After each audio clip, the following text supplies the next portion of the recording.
All right, let's take you to New York now, where a key witness just testified in the sex trafficking trial of Sean Diddy Combs.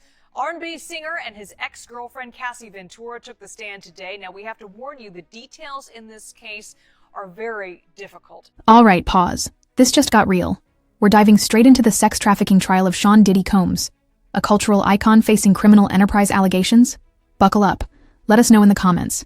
Did you see this coming, or does this feel like a bombshell? Let's bring in CBS News legal reporter Katrina Kaufman. She's been following this case for us outside the courthouse in Lower Manhattan. Katrina, can you go over just what happened in court today?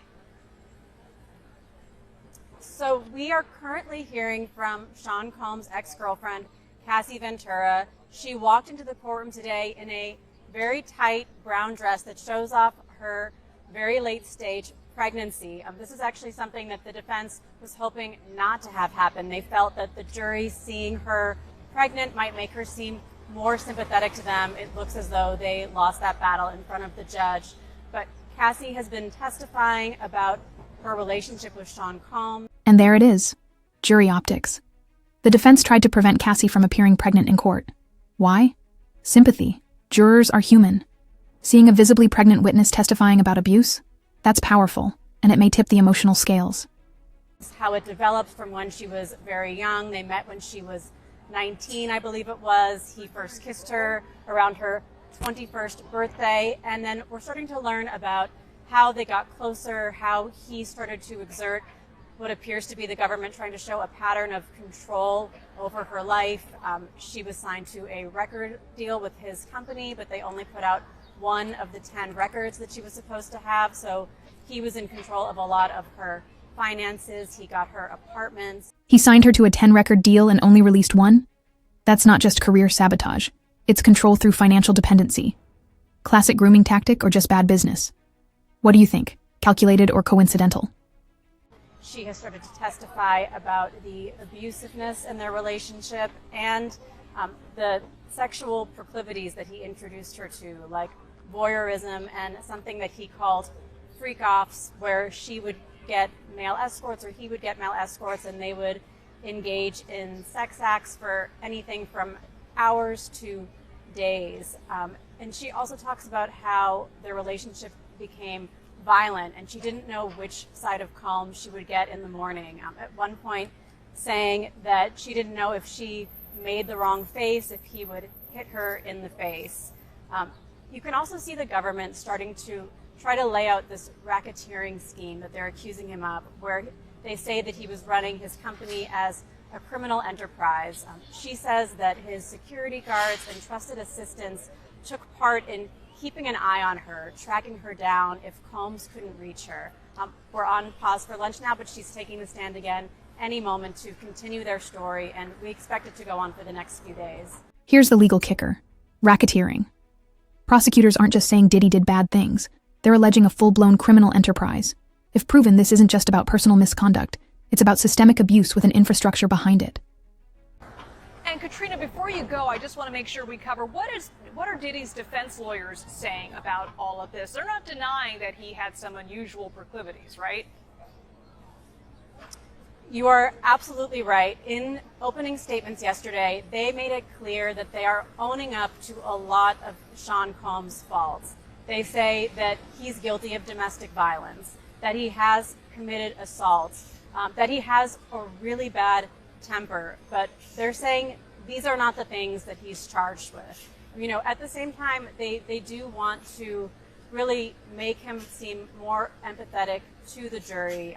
You know, it was even just interesting watching Sean Combs in court today. I was looking at him during moments that might, you know, strike a chord with the jury, and sometimes I could see him, you know, looking at Cassie and then scanning them to get their reaction. Really, their defense is, one, that he has a lot of these issues, but they just do not align with the charges here. Katrina Kaufman live outside that courthouse for us. Katrina, thank you so much. The courtroom fell into a hushed silence as Cassie Ventura, took the witness stand for the very first time in the trial against Sean Diddy Combs, a man she once called her partner, mentor, and protector. What followed was a harrowing account that would chill every person present. Dressed in a simple black suit, Cassie carried herself with a quiet intensity, her voice steady but thick with emotion. The judge asked for order as murmurs rippled through the crowd. This was the moment the nation had been waiting for, the unraveling of a powerful man's empire, one shocking testimony at a time. Cassie began by recounting how she met Diddy at the tender age of 19. She described herself as a wide-eyed, aspiring singer with dreams of making it big. Diddy, already an industry titan, showed immediate interest in her career and promised the world. "He told me I was special," she said, her voice cracking slightly. "That he would make me a star. That I didn't need anyone else but him." Her words painted the classic picture of a young woman groomed by power. In those early days, she said, his charm was magnetic, and his attention made her feel invincible. But the fairy tale would soon take a dark turn. Within months, she claimed, their relationship had morphed from professional to deeply personal, and increasingly controlling. She described how Diddy took over nearly every aspect of her life: what she wore, who she spoke to, and when she could leave the house. "At first, I thought it was love," Cassie testified. "But then I realized it was about domination." She told the court how she was gradually isolated from friends and family, dependent solely on Diddy for emotional and financial survival. But it was when she recounted the parties that the courtroom's mood grew darker. Cassie detailed a disturbing ritual Diddy allegedly imposed, which he referred to as freak-offs.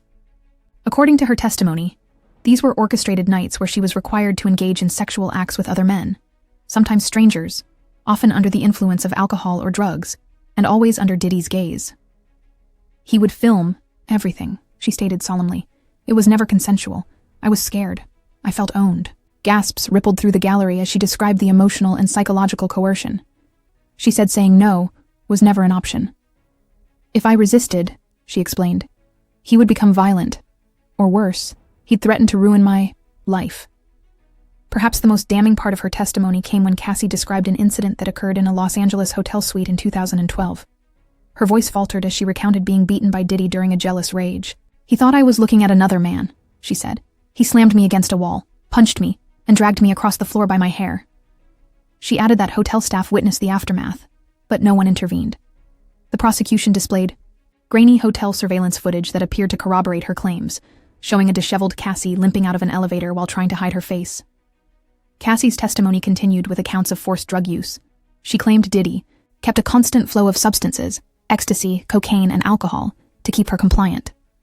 "He'd hand me pills like they were candy," she said. "If I didn't take them, he'd accuse me of being ungrateful or disloyal." She alleged that these substances often left her in a daze during the so-called freak-offs, further blurring the lines of consent. She emphasized that she was often under duress, psychologically broken and physically exhausted. Her voice trembling, she told the court, "I wasn't living, I was surviving." Throughout her testimony, Cassie remained composed, but there were moments when tears slipped down her cheeks. She apologized to the court multiple times, not for what she endured, but for taking so long to speak up. "I was scared of what he might do to me, or to my family," she said. "He told me he'd kill me if I ever told anyone, and I believed him." Her words cut through the courtroom like a razor. The gallery was frozen, some spectators visibly shaken, others wiping away tears. Even the jury looked visibly disturbed, some shifting uncomfortably in their seats. The defense attempted to discredit her, suggesting she was exaggerating events or seeking a financial settlement. But Cassie stood firm. She reminded the court that she had already settled a civil case privately. What she wanted now was justice. "This isn't about money," she said, locking eyes with the jury. "It's about truth. It's about telling the world what he really is. So he can't do this to anyone else." Her closing remarks echoed through the courtroom as the judge called for a recess. The silence that followed wasn't just out of respect. It was born from disbelief, grief, and awakening. Cassie's first day of testimony may have ended, but its impact was seismic. The carefully crafted image of Sean Diddy Combs as a mogul, mentor, and philanthropist had been ripped apart in just under 2 hours. Cassie hadn't just opened the door to her trauma. She had kicked it down. What happens next in this trial remains to be seen, but one thing was certain. The court and the world would never see Diddy the same way again.